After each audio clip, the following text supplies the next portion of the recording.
Online gaming જેવી ગંભીર સમસ્યાઓ પ્રત્યે જાગૃતિ લાવવા માટેની પહેલ।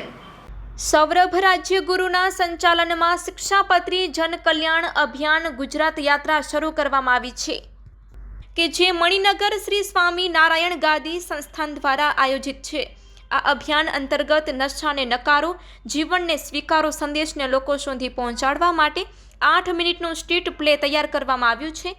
4 ઓગસ્ટથી જેમની આ ગુજરાત યાત્રાનો પ્રારંભ થયો છે અને તેઓ ગુજરાતના વિવિધ શહેરો અને ગામડાઓમાં જઈને ચોકમાં મોટાભાગની સ્કૂલોમાં જઈને આ નાટક બતાવે છે કે જેથી ખાસ કરીને યુવાનોમાં અને બાળકોમાં જાગૃતિ આવે। આ પહેલ ખાસ કરીને જનહિતને ધ્યાનમાં રાખીને કરાઈ છે। હાલમાં આ અભિયાન દ્વારા 25થી વધુ શાળાઓમાં કાર્યક્રમ યોજાઈ ચૂક્યા છે, જેમાં વિદ્યાર્થીઓ, યુવા વર્ગ, માતા પિતા તથા સમુદાયના લોકો મોટી સંખ્યામાં જોડાયા છે।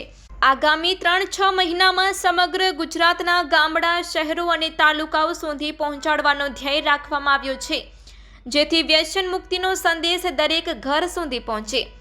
અત્યારના સમયમાં મોટાભાગના યુવાનો અને ઘણા બાળકો પણ વ્યસનના આદિ થઈ ગયા છે। જુગાર, સટ્ટો, ઓનલાઈન ગેમિંગ, મોબાઈલ એડિક્શન વગેરે ખરાબ આદત અને કેટલાકને ખરાબ સંગતના કારણે જીવનમાં ઘણી મુશ્કેલીનો સામનો કરવો પડે છે। ત્યારે આ 8 મિનિટનું સ્ટ્રીટ પ્લે તૈયાર કરવામાં આવ્યું છે, જેથી લોકો જાગૃત થઈ શકે। Report by Ashwin Limbachiya, Ahmedabad. સ્વામિનારાયણ ગાદી સંસ્થાન આયોજિત શિક્ષાપત્રી જન કલ્યાણ અભિયાન ગુજરાત યાત્રા 4 ઓગસ્ટથી પ્રારંભ થઈ ગયું છે અને અમે દિવસની લગભગ 4 થી 5 સ્કૂલ, 6 સ્કૂલ, કોલેજીસ કવર કરીએ છીએ।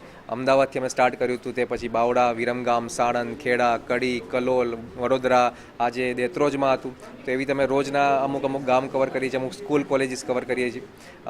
અમારા મણિનગર ગાદી સંસ્થાના આચાર્ય શ્રી જીતેન્દ્ર પ્રિયદાસજી સ્વામીજી મહારાજની પ્રેરણાથી આ કાર્ય થઈ રહ્યું છે અને અમે ગામો ગામ જઈને શિક્ષાપત્રીના જ્યારે 200 વર્ષ પૂરા થયા છે એ નિમિત્તે આ કાર્ય કરી રહ્યા છે અને આઈ હોપ કે આ લોકો સુધી પહોંચે, આપણા માધ્યમથી આ લોકો સુધી પહોંચે અને લોકોને જે વ્યસનની લત લાગી છે એમાંથી છૂટે, એ જ અમારો પ્રયાસ છે।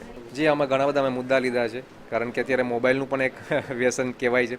અમે વ્યસન મુક્ત અભિયાન સાથે સાથે ખરાબ આચરણ, ખરાબ સંગત, ઓનલાઈન ગેમિંગ, સટ્ટો, જુગાર જેવા ઓનલાઈનમાં જે અત્યારે બધા લોકો પૈસા નાખી રહ્યા છે એ મુદ્દાઓ પણ આમાં લીધા છે। નાના છોકરાઓ જે મોબાઈલ યુઝ કરે છે એના પણ અમે પોઈન્ટ્સ આમાં લીધા છે। તો આ આખું અભિયાન ખાલી વ્યસન મુક્ત માટે નથી, પણ વ્યસન મુક્તનો રેશિયો વધારે છે એટલે અમે થોડુંક એને હાઇલાઇટ વધારે કરી રહ્યા। અમે એકચ્યુઅલી ગુજરાત આખું કવર કરવાના છીએ। અમે અહીંયા જેવું પૂરું થશે પછી નવરાત્રી પછી અમે સૌરાષ્ટ્ર ટૂર છે, સૌરાષ્ટ્ર પછી અમારી કચ્છની ટૂર છે। લગભગ સૌરાષ્ટ્રમાં અમે 18 થી 22 દિવસનો અમારો આખો પ્રોજેક્ટ છે। એના પછી કચ્છમાં 14 દિવસનો પ્રોજેક્ટ છે। તે પછી અમે મધ્ય ગુજરાત, સુરત, નવસારી, વાપી અને પંચમહાલ ને બધું કવર કરવાના છીએ।